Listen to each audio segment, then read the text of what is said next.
Hey guys, Ramsey here. Welcome to another video. Tonight we have a late night insight video on an Andy Tower perfume, and today we are going to discuss L'Air des Alpes Suisse. So as we all know, one of Andy Tower's most famous fragrances is L'Air du Désert Marocain, which is basically the air over the Moroccan desert. I will be reviewing this very soon, but this came out in 2019. And this is basically the air over the Swiss Alps, okay? But first, I want to talk about my scent of the day, because I wore this as the scent of the day for the first time today. This is Jean Couturier 12, which came out in 1981. And apparently this is supposed to be a cheapie. It was even seen as cheap by people at the time. And what's crazy is how amazing the fragrance just stands out today against the shit that's being put out today. I enjoyed every second of this. I actually had to give my daughter a bath, so my hands were just, just in the water, which sometimes will make your perfume rub off. This stuff is nuclear. Lasts all day, even after, I can still smell it clear as day, even after having the water all over my hands. It's what a fragrance. Number 12 is from 1981. A true hidden gem. There are 0 YouTube reviews. I'm going to review that. I'm going to do an exclusive YouTube review on number 12 because, damn, what a fragrance that is. Okay, so let's talk about Andy Tower's L'Air des Alpes Suisses. We'll just call it the air over the Alps for now. So first of all, I have to say that, well, I guess I should read you the blurb first, but I've been doing a lot of in-depth reviews lately, and so with these late-night insight videos where, I don't have a full bottle, I've worn this 3 times now, and I have to say thank you to my good friend Tim for sending me the samples from Andy Tower, because, I have 6 Tower fragrances that I plan on reviewing. Well, I guess I reviewed Sundowner sort of off of a sample, so I have 5 left to really talk about on the channel, and they're all absolute hits for me. And every single time I try something else from him, I'm almost waiting to find that fragrance that makes me go, ugh, no, it's not for me. I've yet to find it. I think Andy Tower is one of the best self-taught perfumers. You could put him up there with the Sultan Pashas and the Lismores, and I mean, just absolute brilliant perfumery comes out of Andy Tower's workshop. And so let me read you the blurb according to Lucky Scent, and then, because Andy Tower's website doesn't say much at all, it says, L'Air des Alpes Suisses is not only hand-filled and labeled in Switzerland, but also inspired by the beauty of the Swiss mountains. That's pretty much all it says. But Lucky Scent goes a little bit deeper. They say that it opens up bright and fresh and invigorating with notes of bitter, lively alpine herbs. Bitter is a great descriptor for the herbs that open up in the beginning of this. And cool glacier air. Okay? As if on our own Swiss adventure, our journey then leads us into the fresh green heart, the air rich with blooming alpine lilies and pine needles drying on the forest floor. And finally, we smell the warm woods of the timber trees, sweetened with the amber tones of earth drying in the midday sun. It's about as different from most of his previous offerings as can be, but for one simple truth, it's deeply, beautifully evocative in the way that only Tower can be. Discover the air over the Swiss Alps today and lose yourself in the bright, fresh, natural beauty of Switzerland. Okay, so there's a little intro. And I will tell you this. There is just no doubt in my mind at the beauty of this fragrance. So whenever I sprayed this at first, I was a little bit hesitant. This is one of the ones that I was like, I don't really know. I mean, a fresh fragrance. Do I even need another fresh fragrance? I have so many, and I think a lot of times as sort of frag heads, we are hesitant on fresh fragrances. We judge them harsher. We're always more interested in the heavier, more animalic, challenging stuff, right? And so this is a very tall task for Andy Tower to undertake, to create a fresh fragrance that sort of captures the attention. And so instantly upon first spray, if you have any familiarity with this little bad boy right here, Amouage Reflection Man, you will get the similarities, okay? They are similar, and Parfumo lists this as a similarity to L'Air des Alpes Suisses, and I actually instantly, the first time I sprayed it, I thought of Reflection, because there is this cilantro, jasmine-y, you know, slightly lavender-like feel. That the two do have a little bit of a comparison, but whereas this goes, and I did a comparison video between this and Reflection 45. If you're interested, it's on the channel. You can find it under the Amouage playlist. But this sort of goes in more of a powdery jasmine direction, whereas L'Air des Alpes Suisses goes in a direction that highlights those alpine herbs, as he says in the top, and this cool glacier air, or mountain air, if you will. And this is probably one of the best air, like natural air accords I've ever smelled. I have to just be 100% honest with you guys. I can't say I've ever thought, man, I would really love a fresh air accord in my perfume. But God, this is just so beautifully crafted and created that, you know, you have to kind of give it to him. He really captures the freshness of the mountain air in perfect, in almost perfection. I can't imagine how you improve on this. It is, it's perfect. I mean, I'm sure it's some sort of a weird aldehyde, maybe a mixture of different aldehydes and other things that he used in here, but however he created it, sort of the way that frag heads look at fresh fragrances as almost looking down on them, he has completely pushed that to the side with this beautiful creation to me, because I feel like even though this fragrance started as at a handicap, because I was like, fresh fragrance, I don't know, but it just instantly made up that ground and then some, just because of how beautifully the accord is created to my head, to my nose and my head. And so that whole rolling your eyes, oh God, another fresh fragrance, this overcomes that almost instantly. And it's just, you just can't help but applaud just the beauty of it. And so what happens is, the other thing you're going to notice is there's many notes in this fragrance that are very unique. Like, for example, if you go to Parfumo, you can actually click on the notes, right? And if you click on Alpine Herbs, this is the only fragrance in the entire Parfumo database that has an Alpine Herbs note. This is the only fragrance in the entire database that has a granite note. This is the only fragrance in the entire database that has an Alpine Lily note. This is the only fragrance in the entire database that has the note of, well, actually I lied. There's one other fragrance that has the note of beech. There's a beech wood note, which I can't even say I know what beech wood smells like. But there is a beech wood note, and apparently beechwood is known as the mother of the forest because other hardwoods in mixed broad-leaved forest would struggle to survive without it. So apparently it's a quality wood used in furnitures and stuff like that. It's a hardwood. Beechwood smell. What does it smell like?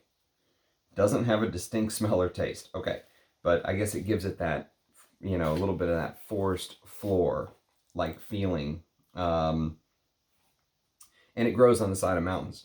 So there's a lot of fragrance. My point is there's a lot of notes in this fragrance that you will not smell in other perfumes. So even though I think the idea obviously has been done before to create this fresh air accord, offsetted with green notes and stuff like that, probably a little bit of lavender and jasmine, which I'll talk about, even though they're not listed, it's executed to perfection. And so the fresh air accord, basically, when you first spray, and what's crazy is it lasts. I mean, that fresh air feeling lasts and lasts and lasts. There are some very long-lasting aldehydes, and you know, there are many people think about aldehydes like being in the top and then disappearing, but the reality is there are some aldehydes that are some of the longest-lasting ingredients in perfume. And whatever he used here is really tenacious. I mean, that fresh air accord that you get in the top, it's not like a lemon or a bergamot or something like that in the top where it hits you and it disappears. That aldehydic fresh air accord that he created really hangs on and it really lasts. But what goes away is the sort of bracing, bitter alpine herb note that contrasts in the beginning, which I really like. I like that contrast of the fresh air versus that bracing, bitter alpine herb note. And when you smell those alpine herbs, and I have no idea what's in an alpine herb mixture, but when you smell the alpine herbs, you know, I'm reminded of like Ricolas, right? I just imagine the herbs growing on the side of the mountain and in the Ricola commercial. Ricola. But there is something very bitter and slightly pungent, and I like that. I like the sort of bitter green herbal side offset with that very fresh, cool air. Like you just stepped out of your cabin. Like your cabin's literally on the side of the mountain and you just stepped out of it. And as soon as you stepped out, that mixture of the freshness from the air and the bracing herbs just hit you. You know, that's what the fragrance starts out like. I mean, there is very little ramp up time with this fragrance. I mean, it just hits you like you just stepped out of your cabin and bam, you're there. You know, there's no ramp up time with this perfume, and it's very picturesque. Okay, and along with the herbs, you don't just smell the green herbs, whatever the hell's in here. I should get my Ricola box and see what herbs they have listed on there. But along with those alpine herbs, you're also smelling what smells like the soil that the herbs are planted in, right? So you get a little bit of this earthy undertone as well. And that earthy undertone comes through a little bit stronger as the fragrance begins to dry, even though you will get some of it in the top.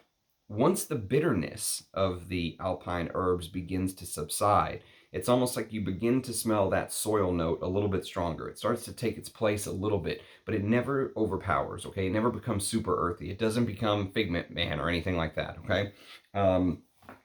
And it's almost like you're smelling the soil that the bitter herbs are growing in, and you're also smelling the rock, which they list granite, okay? And again, I can't say I know what granite smells like, even though I have granite countertops. I don't know what granite smells like in and of itself as a rock.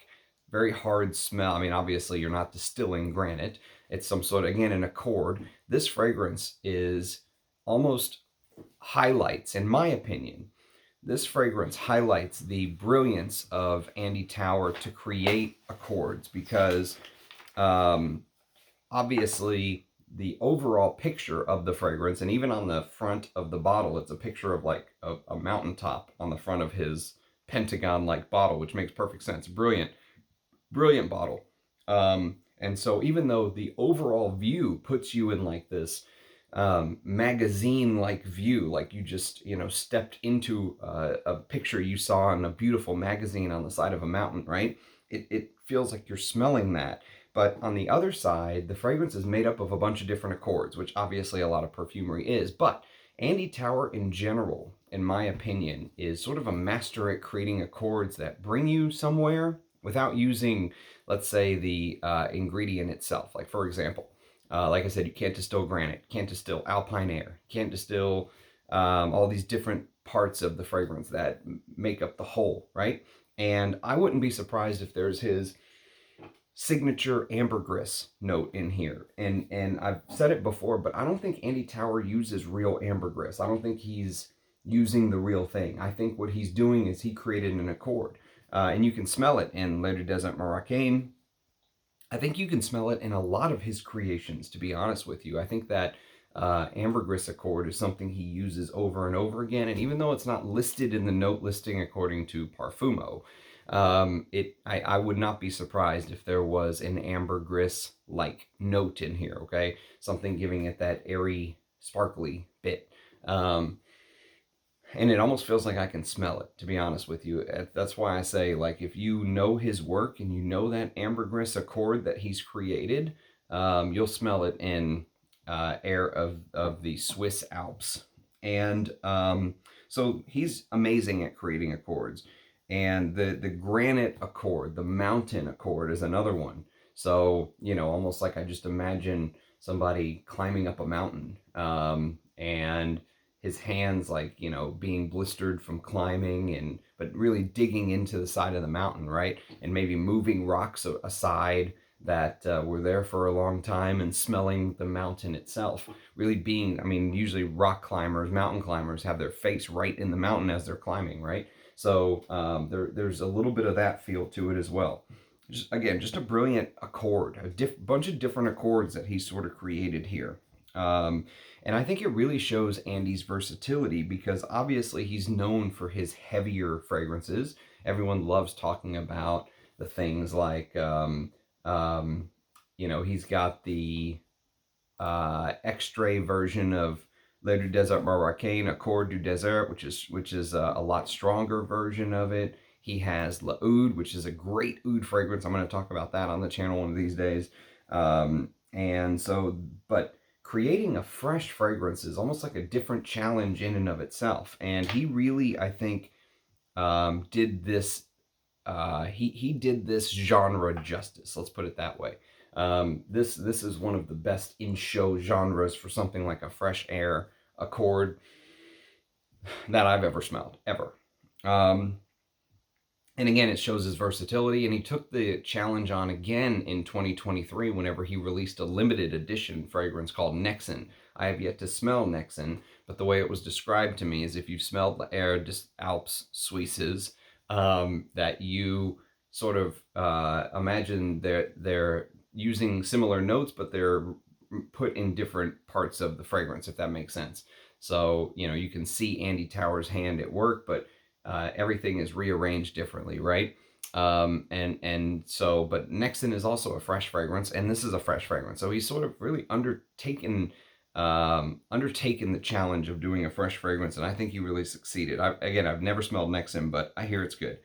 So a couple things about the fragrance. I wouldn't be surprised if there was a jasmine note, even though there isn't one listed. There are powder. So here's the note listing according to Parfumo in full. Alpine herbs, air accord, and granite in the top, with powdery notes, green notes, alpine lily, and spices in the mid, with larch, which is a type of wood, beech, which is a type of wood, and soil, and a soil accord, right? So the woods are kind of in the base, and as the fragrance dries down, you will get more of a woody earthiness begin to come through, like I said earlier.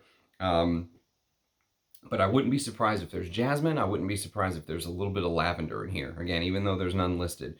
And the lavender in here feels like a cuddly lavender. It, you know, think about the Downy Soft Bear on the commercial, right?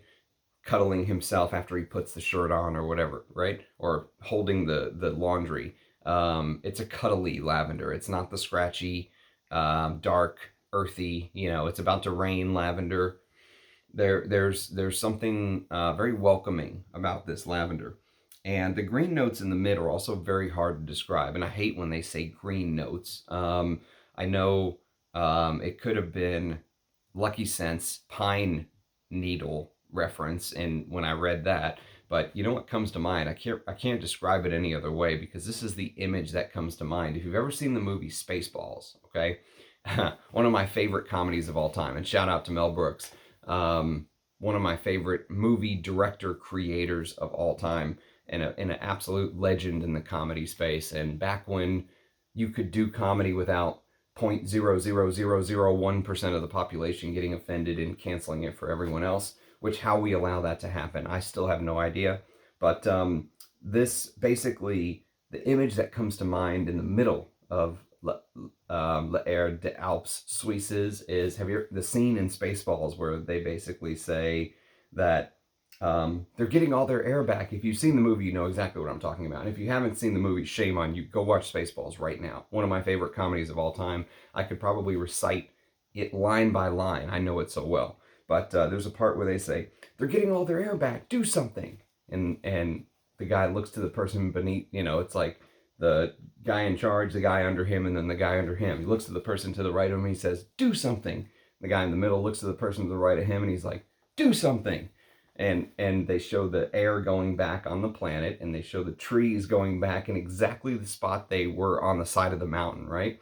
So all of these pine-looking trees go back into the side of the mountain along with the air, okay? That's what the green notes in the top kind of remind me of. And it actually works really well because there's also a scene in that movie where they open up a can of Perrier because there's like an air shortage, and he's like, and then he's huffing the air, you know, and he's like, oh God, you know, and then he says, no, I can assure you there's no air shortage whatsoever. And he's sitting there huffing the air from Perrier. Anyways, you have to watch that movie if you haven't, but there's a couple scenes that reminded me of this fragrance just because of the freshness, the fresh air, the trees coming back to the side of the mountain. after Mega Maid sucking them out. If you never watched Spaceballs, by the way, and you're probably extremely confused at everything I'm saying, but go watch the movie, it'll make perfect sense. Um, and the other thing is, I feel like that there's a lot of these fresh fragrances that just kind of make your nose just go, like the freshness isn't done very well. They make you wrinkle your nose. Either they're too blue, there's too much of that modern ambroxan shit that everyone in the frag community now hates. There's too much of that laundry-like smell. It smells like bounce dryer sheets or something, and that's not very appealing to a frag head. They smell cheap, or if they do smell high quality, it's very fleeting. This fragrance kind of addresses a lot of those issues to me. It does a brilliant job, I think, capturing that fresh mountain air, but doing it in a way that smells very natural and original and high quality, even though I'm sure that these, accords are not, it's not like he's using real oud, real ambergris, real musk, real all of this expensive stuff, but it smells expensive. It smells amazing. And it hits the bullseye on the target of what he was trying to create. He is a perfect example of someone who sort of sets his mind, comes up with a brief, and usually his briefs are very good. They're usually not crazy, outlandish briefs, but his briefs are very good. He comes up with his brief, and he nails it. He's a perfect example of a perfumer who just absolutely nails the briefs that he tends to come up with. And so, yes, it is something that it's kind of one of those fragrances that I'm like, man, I never knew I wanted this, but now that I smell it, I absolutely want a bottle of this. This is fantastic. This would be brilliant for the summer. And I mean, it seems like every single tower I smell is like, yep, that's full bottle worthy. Yep, that's full bottle worthy. The last one was Incense Rose that I did, and I was like, man, this is I need a bottle of Incense Rose. Now it feels like I need a bottle of the air over the Swiss Alps. So anyways, let me know what you guys think. This is supposed to be a late night insight video, and I'm rambling for 22 minutes. But if you have experience with L'Air des Alpes Suisses, do let me know. So thank you to Tim for very kindly sending me the tower samples that I do not have. So you'll be hearing more about this brand for sure on the channel. If you have experience, leave it in the comments. I'd love to hear your thoughts.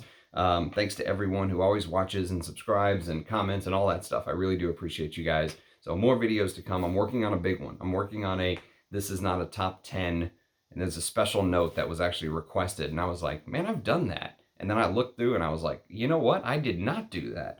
So it's going to be one of the old school RAM videos where it'll probably be over an hour and a half of just showing a bunch of bottles with this particular note. So that's probably coming tomorrow. So anyways, cheers guys. Thanks for watching. Talk to you soon. Bye-bye.